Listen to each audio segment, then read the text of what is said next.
La mayoría de los ejemplos son del ámbito de las ciencias sociales, filosofía, historia, arte, y hay un ejemplo en la Edad Moderna hispanoamericana, en Chile, en el cual fue historiador y a la vez jesuita.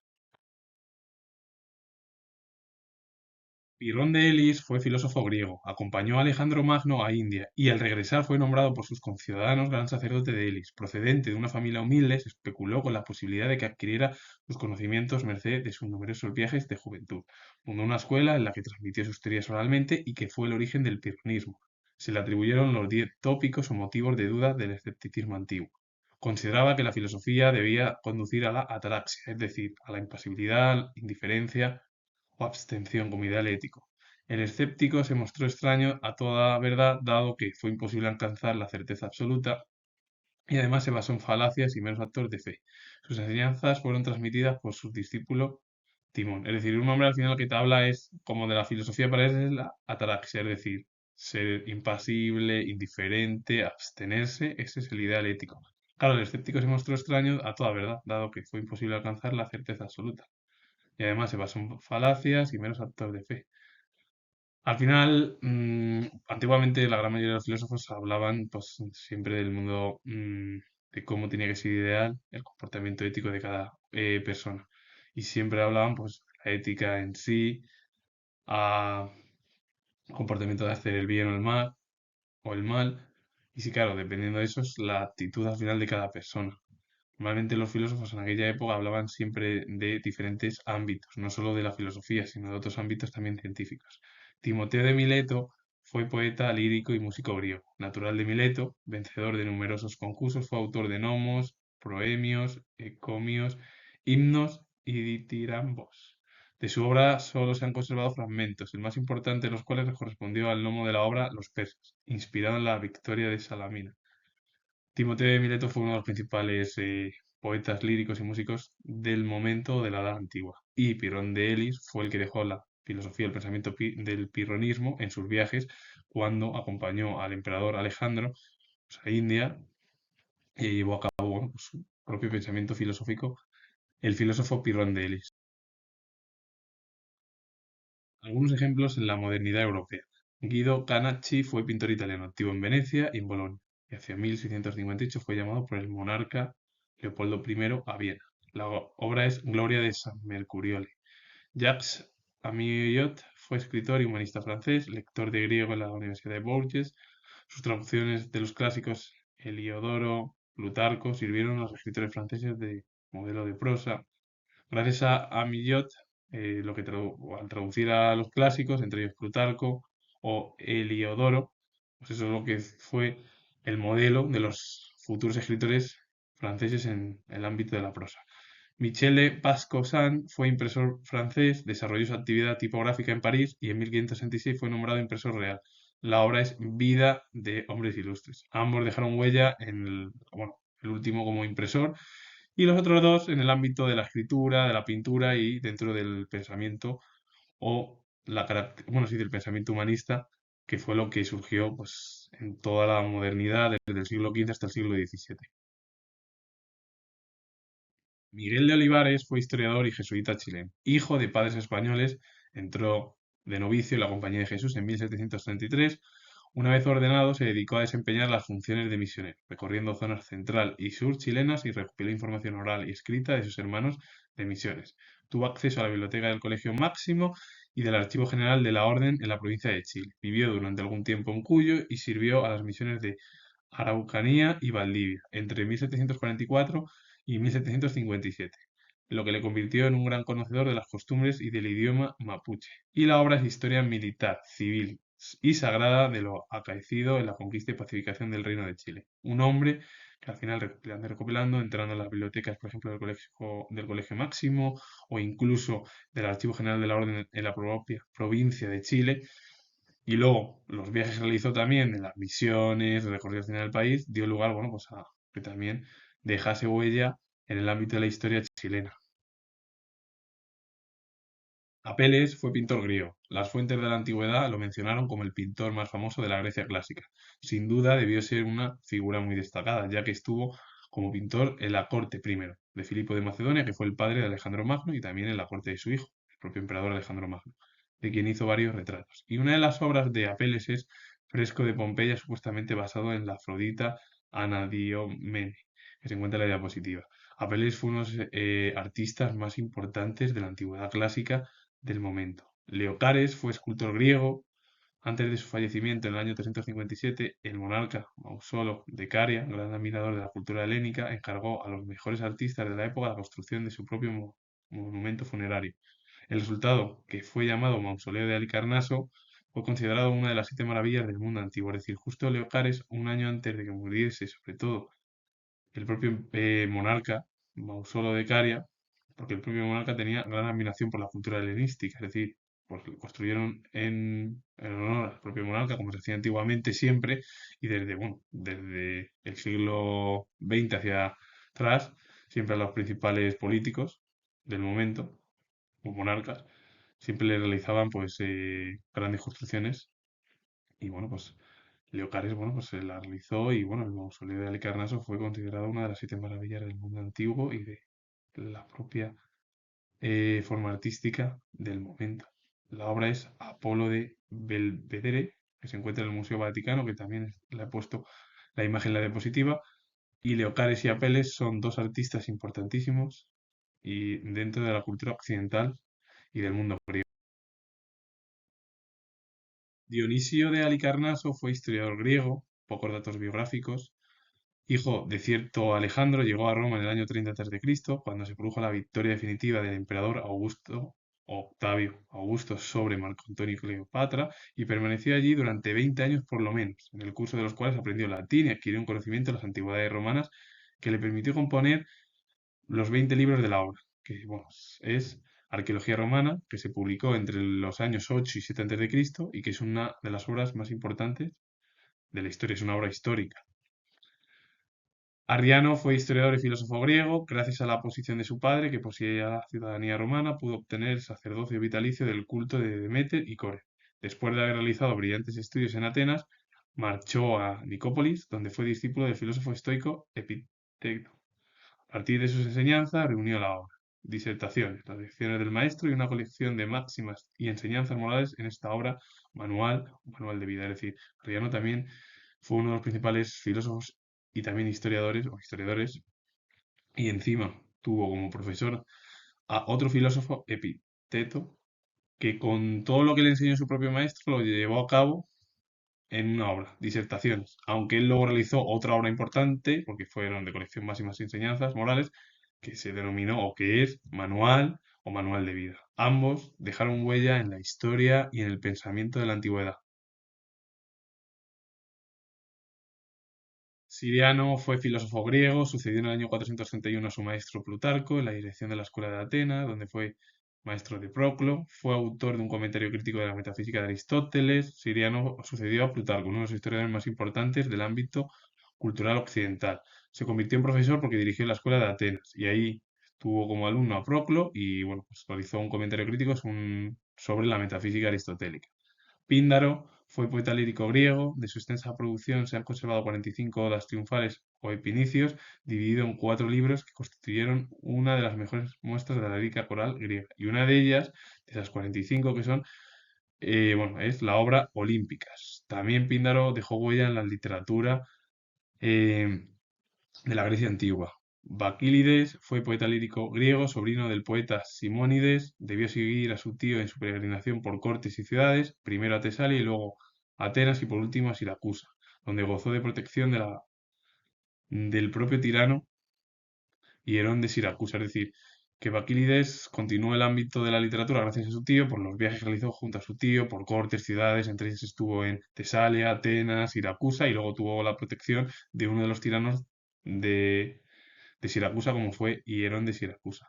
Apolodoro fue pintor griego, según Plutarco fue el primer artista que realizó mezclas de colores y utilizó la degradación de las sombras. Aunque adquirió gran fama en el mundo griego, su obra se desconoció en la actualidad. Hay que decir que Apolodoro fue uno de los principales pintores, como dijo Plutarco, más importantes porque ella realizó las mezclas de colores y utilizó la degradación de las sombras. Y fue una de las personas más importantes porque adquirió gran fama. Es verdad que la obra hoy en día del propio pintor Apolodoro es totalmente desconocida. porque muchas además y muchas obras de muchos artistas de la antigüedad y de otras épocas, sobre todo de la antigua, se han perdido. Y eso que han aparecido grandes artistas y, bueno, y pensadores y filósofos que bueno, pues, han dejado huella. Sófocles fue poeta trágico griego, hijo de un rico armero llamado Sofilo. A los 16 años fue elegido director del coro de muchachos para celebrar la victoria de Salamina. En el año 468 a.C. se dio a conocer como autor trágico al vencer a Esquilo en el concurso teatral que se celebraba anualmente en Atenas durante las fiestas dionisíacas, cuyo dominador en los años precedentes había sido el propio Esquilo, que fue además uno de los principales intelectuales del momento. Y una de las obras de Sófocles es Las Traquinias. Ateneo de Naucratis fue gramático y retórico griego. Datos biográficos suyos son muy poco conocidos. Lo único que se sabe es que nació en Naucratis, en Egipto se encuentra. Marchó a Roma en tiempo del emperador Cómodo entre los años 180 y 192, cuando estuvo gobernando el emperador, mencionado como contemporáneo del propio emperador, y vivió también muchos años después de la muerte del aquel. Su formación de gramático y de sofista supuso lecturas muy extensas, porque fue de presumir que había leído, si no todas las dispares obras citadas por él, por lo menos una amplísima parte de ellas. Y la obra es de los reyes de Siria y un estudio monográfico sobre un paisaje del comediógrafo Arquipo. Ateneo de Naucratis fue uno de los principales gramáticos, al final, bueno, también escritores, junto con Sófocles, que dejaron huella al final en el ámbito de la antigüedad y bueno, pues su importancia es, bueno, importancia es de lo más destacado porque conocer la cultura antigua, la cultura grecolatina, es conocer al final la historia del mundo occidental. Y no solo, y esto lo digo yo, no solo por Europa, sino también por el ámbito español, porque la antigua Grecia, la antigua Roma, bueno, estuvieron dentro de la propia península ibérica y dejaron además ciudades, incluso fue conquistada por los romanos y tenemos, bueno, pues grandes intelectuales culturales que han dejado huella, aunque no sean españoles, también para comprender lo que es el continente europeo. Antes he hablado de tres ejemplos en la Edad Moderna Europea. Continúo hablando de algún ejemplo más o varios ejemplos más dentro de la Edad Moderna en Europa. Claudio de Lorena fue pintor francés, tercero de los hijos de una familia humilde. Quedó huérfano muy joven y vivió en Friburgo con el mayor de sus hermanos, que era grabador de madera. Hacia 1613 marchó a Roma, donde fue criado y luego alumno de Agostino Tassi. A partir de 1120 realizó algunos viajes y permaneció temporadas en Nápoles, Nancy y Venecia, pero en 1126 regresó a Roma, donde permaneció hasta su muerte. La obra que se encuentra en la diapositiva es Vila en la campiña romana de 1147. Claudio de Lorena, al morir sus padres siendo muy joven, se quedó bajo el cuidado de su hermano, que su hermano además, uno de los hermanos más mayores, o el hermano mayor, su hermano mayor era grabador. Él marchó a Roma, allí fue criado y luego alumno de Agostino Tassi, realizó varios viajes también por Nápoles, Nancy y Venecia, aunque en 1620, porque sus viajes lo realizó durante 1620, pues en 1626 volvió a la capital italiana, Roma, donde ya permaneció. Ahí, bueno, y se dedicó al ámbito artístico. Damián Campeny fue escultor español. Tras ingresar en la Escuela de la Lonja de Barcelona, marchó pensionado a Roma en 1797, donde fue influido por la obra de Antonio Canova. De regreso a Barcelona en 1815 fue profesor y director de la sección de escultura de la Escuela de la Lonja. Su producción de estilo neoclásico se centró en temas mitológicos. Y una de las obras que se encuentra en la diapositiva del propio Damián Campeny es Lucrecia de 1804. Hay que decir que Damián Campeny fue uno de los escultores más importantes del neoclasicismo. Es verdad que él nació ya a finales del siglo XVIII, pero que su vida prácticamente la realizó en el siglo XIX. Pero no por todo ello he puesto yo en la modernidad, y lo explico yo siendo historiador, porque él perteneció al neoclasicismo. Y el neoclasicismo, en el ámbito artístico y también de la historia, como yo que soy historiador, es el siglo XVIII y el final de la Edad Moderna. Pero bueno, hay que hablar también de otra figura que es muy importante en la historia del arte de España y que es desconocida hasta en nuestro país. Y estamos hablando prácticamente de hace 150 años más o menos cuando se produjo el fallecimiento de Damián Campeny, o 150 años. Luis Couperus fue novelista neerlandés. Siendo niño pasó 5 años en Java y luego volvió repetidamente a las Indias holandesas y al Extremo Oriente. Escritor cosmopolita, El Estado neerlandés le asignó en 1923 una pensión vitalicia en calidad de máximo prosista de Países Bajos, y sus admiradores le ofrecieron una bella residencia en De Stieg, donde no tardaría en morir. Y una de las obras es Los libros de las pequeñas almas de 1914. Comentar que él fue uno de los principales escritores del ámbito de la cultura neerlandesa o de Países Bajos, y que incluso el propio Estado le asignó una pensión vitalicia en 1923, es decir, ya bueno, y además los propios admiradores le ofrecieron una bella residencia de Steg, donde no tardaría en morir. Eso fue desgraciadamente. Pero bueno, hay que decir que al final la cultura europea sí que protege muchas veces a los artistas, a diferencia de nuestro país. Pero bueno, poco a poco esa situación va equiparándose entre España y el resto de Europa. Un ejemplo de la pintura rusa. Leon Bax fue pintor ruso, pionero de la escenografía contemporánea. Comenzó sus estudios de arte en San Petersburgo y los continuó en París, en la capital francesa. La obra es El espectro de la rosa de 1911. Un hombre que directamente fue el pionero de la escenografía contemporánea y que él comenzó sus estudios de arte en Rusia y luego se marchó a Europa hacia París. Antonio de Undurraga fue escritor, crítico y diplomático chileno. Su poesía se insertó dentro del marco de las vanguardias literarias. Fue considerado el discípulo directo de Vicente Huidobro, aún más creacionista que el maestro. Fundó y dirigió desde 1945 la revista Caballo de Fuego. Escribió numerosos poemarios de carácter intimista y excesivo lirismo en los que reflejó su preocupación por el hombre de su tiempo. Y una de las obras es Hay levadura en las columnas de 1960. Un hombre al final que perteneció a las vanguardias, que fue directamente discípulo directo de uno de los escritores más importantes de Hispanoamérica, como fue Vicente Huidobro, aunque fue mucho más creacionista que su propio maestro, y luego fundó y dirigió la revista Caballo de Fuego en 1945. Su poesía al final, o los numerosos poemarios que realizó o que escribió, eran de estilo intimista, excesivo lirismo, y además él tuvo, el propio Antonio de Urraga, una preocupación por el hombre de su tiempo, es decir, los problemas, el existencialismo que venía de la filosofía, sobre todo ya con el pensador Kierkegaard, Heidegger, Sartre, incluso escritores españoles de la generación del 98 también intentaron acercarse a ese pensamiento pesimista, más o menos, que surgió pues de la época también con Nietzsche, todo ello, Schopenhauer también, y que dejaron al final huella y mella en los escritores, y bueno, incluso no los escritores solos, sino los intelectuales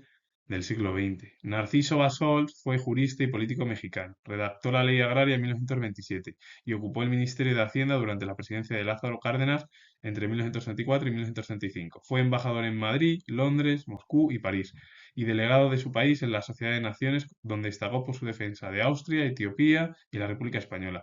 Un hombre al final que fue, aparte de jurista, político, porque ocupó diversos cargos, primero de ministro de Hacienda durante 2 años, en la presidencia de Lázaro Cárdenas. Fue embajador en 4 capitales europeas, entre ellas Madrid, Londres y París, y también, ¿por qué no?, Moscú.